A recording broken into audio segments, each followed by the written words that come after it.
My first guest tonight has appeared in numerous films, including Being John Malkovich, High Fidelity, and Grosse Point Blank. Well, beginning today, you can see him in Identity. We are thrilled to have him back on the show. Please welcome John Cusack.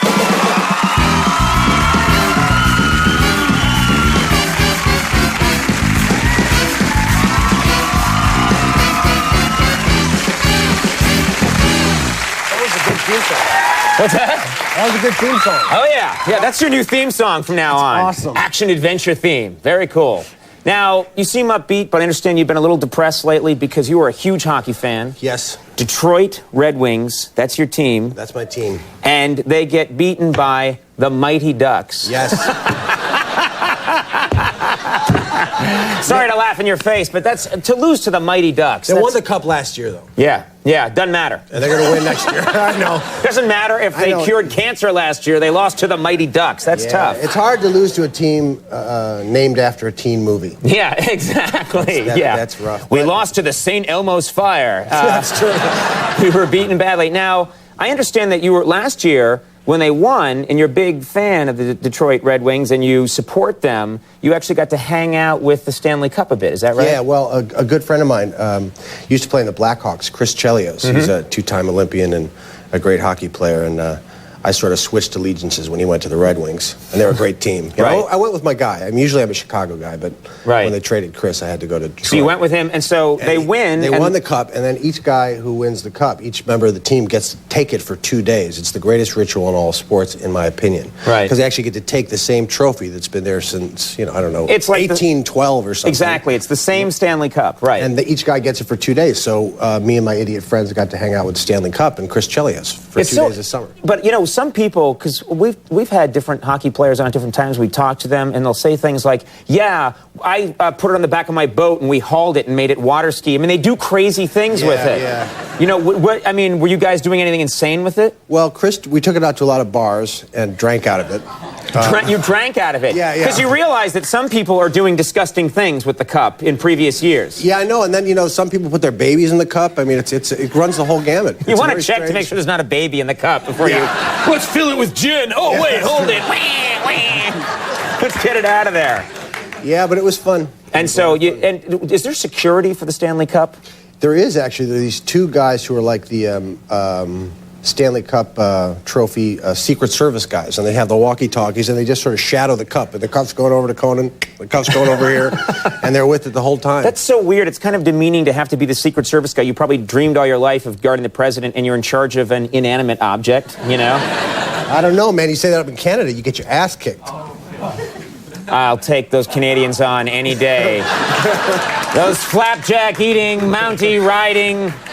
We got a lot of Canadian fans. I love you. Yeah, they take their hockey pretty seriously. They do, and I love them for it.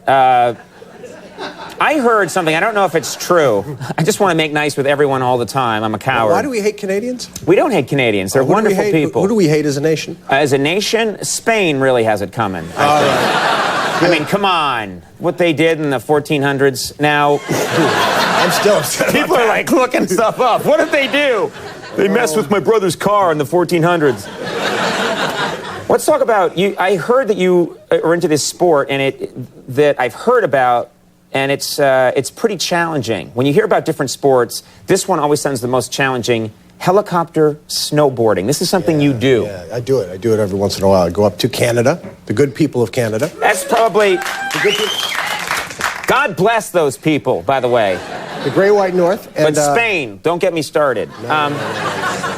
And they kind of take you up in a helicopter, and they drop you off on top of a glacier, and you just sort of...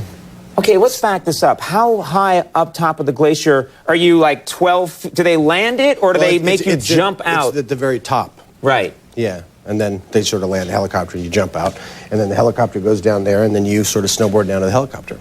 And is it dangerous? Well, you have to wear an avalanche beeper, so it's, I guess in case you get buried up in the snow. They have a little beeper that you... So they know where your body is. Correct. So I guess that would actually... What good is that going to do? Because you can't last that long under there. Well, it's just so they can be like, we'll get them tomorrow. Deep, deep. Yeah, when you thaw out, I guess. But there's, it's dangerous, I guess. I guess that would be dangerous. So do you ever worry about that? Do you... No, because it's more dangerous on a resort if you run into people or poles or trees. No. What you're doing is much more when I go on the rope tow and then snowplow down and then have cocoa for 4 hours, that's... But I saw you did a little thing where you, I saw this thing where you were snowboarding. You know what? I am a pretty amazing snowboarder. That looked pretty good. Actually, I am pretty good, and I think we have, do we have this footage? Let's just show, because I think I'm maybe the best celebrity snowboarder ever. Let's take a look at this footage.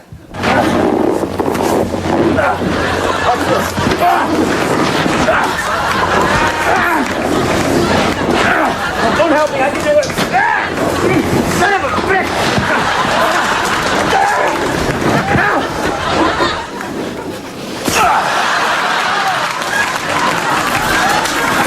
I like this.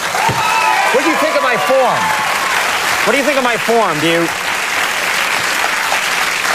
I would give you a 4 to 5 out of 10. 4 to 5 out of 10. Yes. Very good. I think gracious 4 to 5. There's room for improvement there. Sir. Now, another, you'd have to say yes sir so quickly on that. You could have said maybe. I hear that you're into kickboxing, seriously into kickboxing. A little. I like to do that a little bit, yeah. Just a little bit? Yeah, not all the time. I mean, I don't want to do it professionally or anything. No, I think what you're doing is probably better. I got a better day job. Yeah. No more movie star. Kickboxing. No. How does kickboxing work? Is there more kick punching? And then you box, and you sort of do the kick and the box. Right. Is there any way to kick and hit at the same time, so that you're kicking and punching at the same time, so that both legs come up and both arms go out? Yeah, I think you need one of those suspension wires, like in the Matrix or That's something. how I would do it. Yeah. But I guess there are guys who can do that. But I just sort of do it to stay in shape. Who are you doing this with? Well, this guy named Benny Urquidez, Benny the Jet. Uh-huh. He was in a movie I did called Grosse Point Blank. Oh yeah. Yeah. He's amazing. Yeah, he's really good. So I just sort of train with him and pretend like I know what I'm doing for fun. Right. I think it'd just be really cool. Is that something that you could, if someone was giving you a hard time in a bar, could you unload? Would you just unload the hitting, or would you also unload the kicking? I would just unload a devastating arsenal of punches. I don't know what I'm doing. Yeah. No, I probably wouldn't. No, do anything. you said it against any person from Spain who challenged. I don't know. I don't want to fight anybody. Right. See, I do, but I have no skills. Really? I want to just fight. You're angry? I'm an angry man, but trapped in the body of a little girl. And there's nothing I can do. When a fight breaks out, I just go like that, you know? Mm-hmm. You just seem sympathetic. You're like, yeah, well, I'm sorry about that. I know, that's nice. You're very nice. You're very like, I'm just sorry, Conan, I can't help you. Well, I like your show. You know? Thank you. I'll try and take care of myself. Now, Identity. Let's talk about Identity. Right. This is a scary movie. This is your first horror film. Yeah, I don't know if it's a horror. It's not really. I don't want to characterize it just as horror. It's kind of a psychological thriller. I guess it's a bit of a horror film, but... There's some really scary stuff in this movie. I don't want to give anything away because there's a whole idea behind this movie that's very cool, but I'm just curious if, like, this is probably the first movie you've done where there's this intensity, I think, of, like, fear, probably. Yeah, it's I guess in the tradition of Agatha Christie or one of those old Hitchcock movies where a lot of folks get stranded together and then bad things start to happening. Sometimes like talk shows. I have a special beeper that goes off in case we ever have a bad talk show. Yeah, and then they can dig me out the next day. And these guys get stranded together, and then all these bad things start happening, and you think you know who people are, but you don't. And it's actually, the script was really clever, really smart. So I figured if the writer, I couldn't see any of the twists or turns coming, so I figured if the writer was that much smarter than me, I better show up. Right, you got to do this film. We have a clip here from the movie. Anything we need to know about this to understand what's going on? It's suspenseful and scary, and we're probably, I don't know which clip we're in, but we're probably in the rain in a motel. Yeah, every movie you do, you're in the rain. I know, I got this script before. Again. I knew you were going to tell me that. Yeah. Well, let's take a look at this this clip from Identity. There's no way through! There's no way through! Lou, wake up. What? Cell phone. What? Do you have a cell phone? Who wants to know? Look, there's been an accident. Second of all, we don't see an accident. Listen to me, dude. I'm having a really wet, very bad. Hold me now! That way, too. It's worse than... Wait a minute. Hey. Show. Please come anytime you want. John Cusack, Regina Hall coming up. We'll take a break. We'll be right back.